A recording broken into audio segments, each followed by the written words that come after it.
በነገራችን ላይ ራስ ገብሸት እኔ ዳስጣል እኮ ለማን የተዘፈነ ግን እኔ አንድ ጥያቄ አለ። ዳስጣል ለማን የተዘፈነ? እኔ አሁን ዳስጣል ተዘፈነ ብዬ የማስበው ለአማራ ሕዝብ ነው። ፋኖ በሚያደርገው በደል ሰቆቃ ነው። 37 ሰው ነው አንድ ላይ የረሽነህ የሰፈርክን አብሮ አደግን ያበላህን ያጠጣህን 37 ሰው አንድ ላይ ረሽነህ ዳስጣል የሚለው ዘፈን ሲያንስ ነው እንጂ ይበዛለው።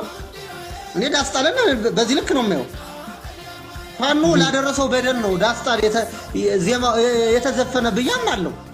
ሳይቀድሙ ይልቅደም ነው መሰል። በነገራችን ላይ ሁለቱ ነው በዚህም በዚያም ያለው ተቀብሎታል። ለማን ይሆናል የሚለው ጣቢቡ ያውቀዋል። እንግዲህ እኔ ግን በግል የምለው ዳስጣል ለጎጃም ሕዝብ፣ ለጎንደር ሕዝብ፣ ለሸዋ፣ ለወሎ፣ ለአማራ ሕዝብ ለደረሰበት በደል በገዛ ልጆቹ ዳስጣል እንጂ ወንድ ማለት ዋጋ የተከፈለለትን ወልቃይትን አሳልፈ ሰጠ። ዳስጣል እንጂ አንተ ዳስ ያልጣልህ ማን ሊጥልልህ ነው? ህፃን ወጣት ልጃገረዶችን እየረሸንክ ለቢቢሲ ለማን እየተናገርህ